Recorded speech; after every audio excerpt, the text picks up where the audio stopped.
सानह 9 मई सजाओं का बड़ा रैला तहरीक इंसाफ की मरकजी क़यादत को बहा ले गया। PTI की मरकजी क़यादत को 10-10 साल कैद की सजाएं। फैसलाबाद की इंसदाद दहशतगर्दी अदालत ने 3 केसेस का फैसला सुना दिया। कौमी असम्बली में opposition leader Umar Ayub, senate में opposition leader Shibli Faraz, PTI की पार्लिमानी लीडर जरताज गुल, सुन्नी इत्तेहाद काउंसिल के सरबराह साहिबजादा हामिद रजा और शेख रशीद के भतीजे समेत 196 मुल्जिमान को 10-10 साल कैद की सजा। रुकने सूबाई असम्बली जुनेद अफजल शाही को 3 साल कैद की सजा। कमल शोजब, असद उमर, शाह महमूद कुरैशी, फरूख हबीब को भी कैद काटना होगी। फैजुल्ला कमोका, फवाद चौधरी, जैन कुरैशी और ख्याल कास्त्रो समेत 88 अफराद को मुकदमात से बरी कर दिया गया। PTI के 41 रहनुमाओं के वारंट गिरफ्तारी जारी। इस्लामाबाद की इंसदाद दहशतगर्दी अदालत के जज अबुल हसनात जुल्करनैन ने वारंट कराची कंपनी में दर्ज मुकदमे में जारी किए। साबिक सदर आरिफ अलवी, वज़ीर आला KP अली अमीन गंडापुर, असद कैसर, सेनेटर शिबली फराज, फैसल जावेद, सलमान अकम राजा, हम्माद अजहर शामिल हैं। अदालत का अलीमा खान, उमर अयूब, साहिबजादा हामिद रजा, रऊफ हसन, मुराद सईद, शेख वकास अकरम, कंवल शोजब, शानदाना गुलजार को भी गिरफ्तार करने का हुक्म। शेर अफजल मरवत, अब्दुल क़य्यूम नयाजी, अहमद नयाजी, आतिफ खान, शोएब शाहीन, आज़म खान सवाती के भी वारंट गिरफ्तारी जारी।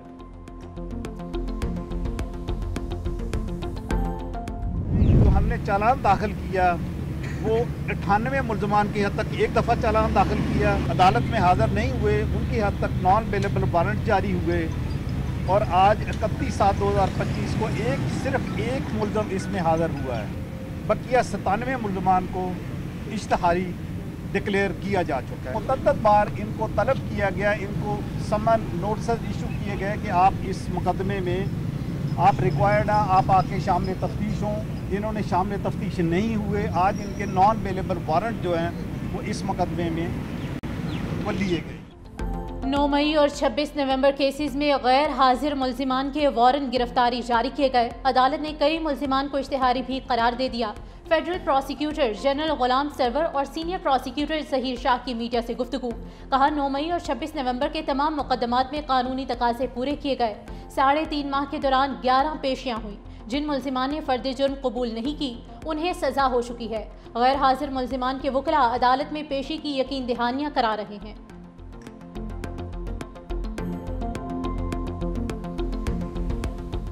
सारे केसेस सियासी बुनियादों पे बने हैं, सारे बेसलेस से दुनिया इसको एक्सेप्ट नहीं करेगी, हम इनको रिजेक्ट करते हैं। इंशाअल्लाह अदलिया से लोग मायूस हो रहे हैं। अगर ईमानों से मायूस हो गए, अदलिया से मायूस हो गए तो सिस्टम कोलैप्स कर जाएगा।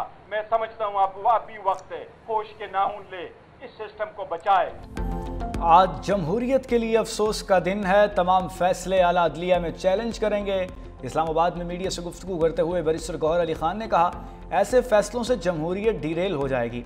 अब भी वक्त है कि सिस्टम बचाया जाए। 3 दिन में 3 सजाएं हुई और 45 साल की सजाएं सुनाई गईं। ऐवान में वापसी या बाइकआउट का फैसला बानी करेंगे। हमने चीफ जस्टिस से कहा था कि सिर्फ इंसाफ के साथ फैसला करें, हमें कुछ नहीं चाहिए।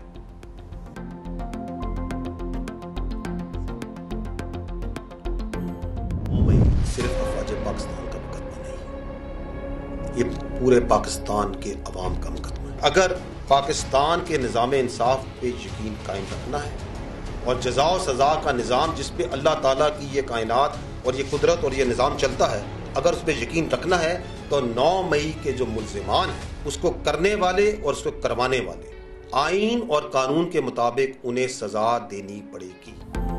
सानह 9 मई पाक फौज का मौक़िफ़ हमेशा दो टोक और वाज़ेह रहा। आर्मी चीफ ने मुतादिद बार कौम को यकीन दिलाया कि शहदा की यादगारों की बेहुरमती करने वालों को कचहरे में लाएंगे। उनका कहना था कि 9 मई सिर्फ अफवाज पाकिस्तान नहीं, अवाम पाकिस्तान का मुकदमा है।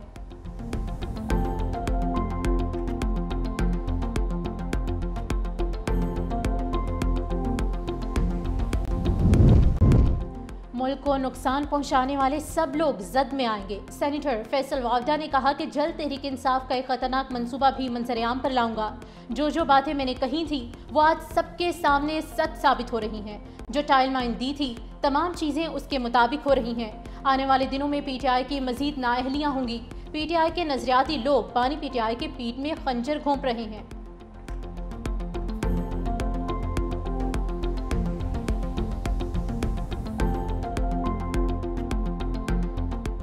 Khyber Pakhtunkhwa senate election PTI के मशाल यूसुफजई 86 वोट लेकर कामयाब। गैर हतमी गैर सरकारी नतीजे के मुताबिक अपोजिशन के मुश्तरका उम्मीदवार मेहताब जफर ने 53 वोट हासिल किए।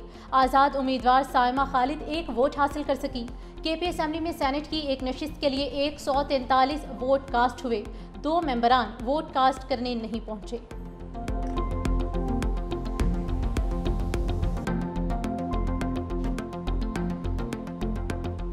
अमेरिका और पाकिस्तान मिलकर अपने अपने तेल के ज़खायर तलाश करेंगे।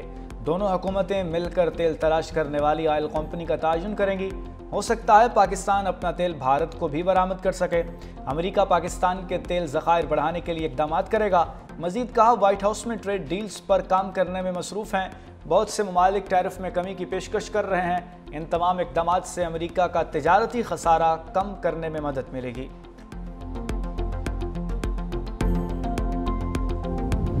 सदर ट्रंप ने भारत पर 25% टैरिफ लगा दिया।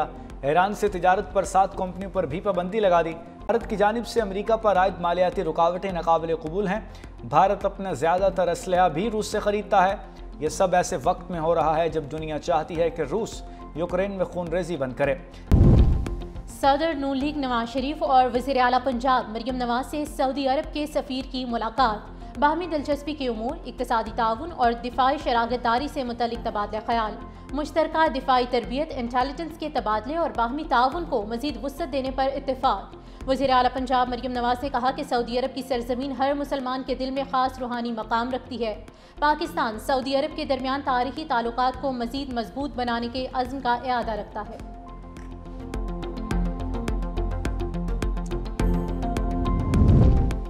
ईरानी सदर मसूद पज़ेश्कियान सरकारी दौरे पर 2 अगस्त को पाकिस्तान पहुंचेंगे। ईरानी सदर की सिक्योरिटी टीम इस्लामाबाद पहुंच गई। ईरानी मीडिया का वफ्द भी पाकिस्तान पहुंच गया। मसूद पज़ेश्कियान 3 अगस्त को इस्लामाबाद में आला क़यादत से मुलाकातें करेंगे।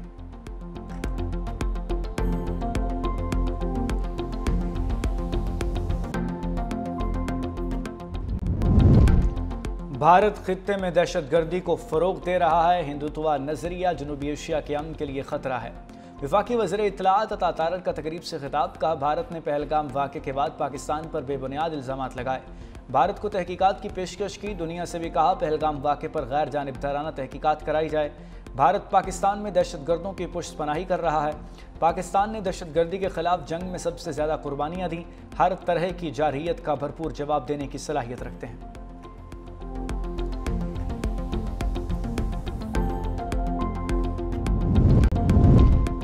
गिलगित के ज़िला ग़िज़र में सैलाबी रेले से तबाही।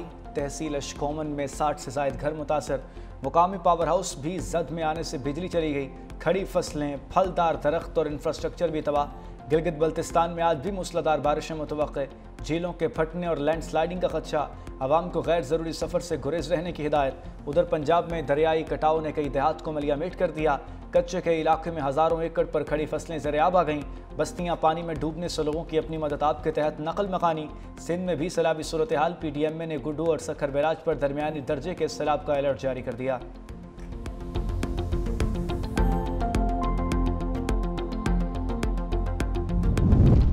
इस्लामाबाद, कराची और लाहौर समेत छोटे बड़े शहरों में चीनी नायाब। शुगर माफिया ने हुकूमत का सस्ती चीनी का नोटिफिकेशन हवा में उड़ा दिया। सरकारी रेट पर चीनी फरोख्त करने से साफ इनकार। मंडी से महंगी चीनी मिलने पर दुकानदारों ने भी फरोख्त बंद कर दी। कहते हैं, महंगी चीनी खरीदकर सस्ती कैसे बेच सकते हैं। हुकूमत सबसे पहले शुगर माफिया को कीमतें कम करने का पाबंद बनाए। चीनी ना मिलने पर शहरी परेशान।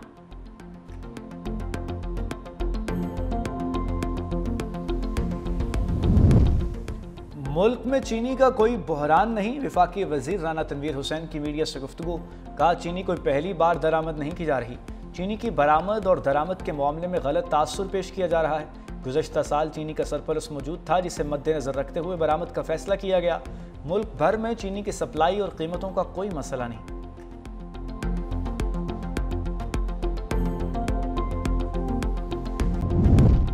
वज़ीर आला सिंध मुराद अली शाह से बरतानवी हाई कमिश्नर जेन मैरियट की मुलाकात। सैलाब मुतासरीन की बहाली, घरों की तामीर और ज़राअत की तरक्की पर गुफ्तगू। वज़ीर आला सिंध ने कहा कि चेयरमैन बिलावल भुट्टो जरदारी की रहनुमाई में अमन बहाल और कराची की रौनकें वापस ले आए। ट्रांसपोर्ट, फराहमी आब, ज़राअत और इंफ्रास्ट्रक्चर की बेहतरी के लिए काम जारी है। सनती तरक्की के लिए स्पेशल इकनॉमिक जोन कायम कर रहे हैं। बरतानवी हाई कमिश्नर ने मुराद अली शाह को तीसरी बार वज़ीर आला बनने पर सराहा।